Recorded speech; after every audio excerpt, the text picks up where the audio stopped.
नमस्कार, मैं हूं प्रियंका और आप देख रहे हैं चुनाव आज तक। हमारे खास सेगमेंट एक कैंडिडेट खास में बात एक ऐसे नेता की जो आज देश का जाना माना नेता है, लेकिन कभी क्रिकेटर बनना चाहता था।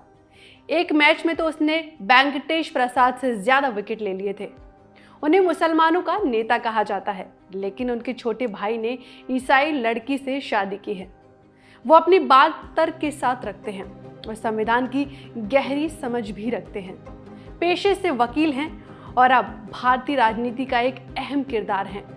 नाम है असदुद्दीन ओवैसी। एआईएमआईएम के प्रमुख असदुद्दीन ओवैसी हैदराबाद से लोकसभा चुनाव लड़ रहे हैं। ओवैसी को देश के कट्टर मुस्लिम नेताओं में से गिना जाता है, लेकिन क्या आप यकीन करेंगे कि अपने धारदार और आक्रामक बयानों के बाउंसर फेंकने वाले एआईएमआईएम के चीफ असदुद्दीन ओवैसी एक जमाने में मैदान पर शानदार बाउंसर फेंका करते थे। वो दरअसल क्रिकेटर ही बनना चाहते थे।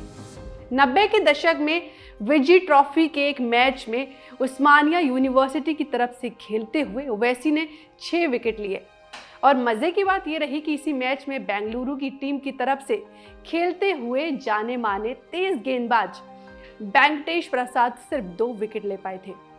ओवैसी का साउथ जोन यूनिवर्सिटी की टीम में सिलेक्शन भी हुआ, लेकिन उनके अब्बा उन्हें क्रिकेटर नहीं बैरिस्टर बनाना चाहते थे। असदुद्दीन ओवैसी का जन्म 13 मई 1969 को हुआ था। ओवैसी के पिता सलालुद्दीन ओवैसी 6 बार हैदराबाद के सांसद रहे हैं। वे करीब 18 साल तक एआईएमआईएम के अध्यक्ष भी रहे।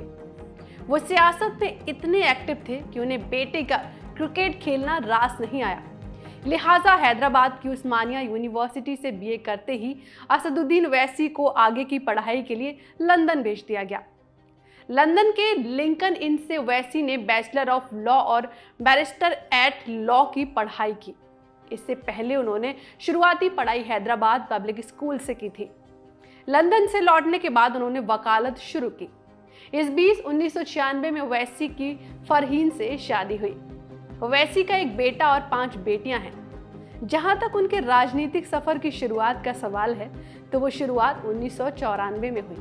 उन्होंने पहला चुनाव हैदराबाद की 4 मीनार विधानसभा सीट से लड़ा। इस सीट को एआईएमआईएम का गढ़ माना जाता है। 1967 से सीट एआईएमआईएम के कब्जे में थी। यहां से ओवैसी ने करीब 40,000 वोटों की मार्जिन से चुनाव जीता। फिर ओवैसी ने 1999 के चुनाव में तेलुगु देशम पार्टी के सैयद शाह नकुल हर कादरी को 93,000 वोटों के भारी मार्जिन से हराया। ओवैसी ने पहला लोकसभा चुनाव 2004 में लड़ा।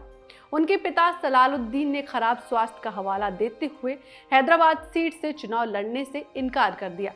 इसके बाद असदुद्दीन ओवैसी ने यहां से चुनाव लड़ा और जीत गए। वे 2009 में फिर से चुनाव जीते। 2014 के लोकसभा चुनाव में जबरदस्त मोदी लहर थी, फिर भी ओवैसी 2 लाख वोटों से चुनाव जीत गए। ओवैसी ने 2019 में भी 2.83 लाख वोटों से चुनाव जीता था।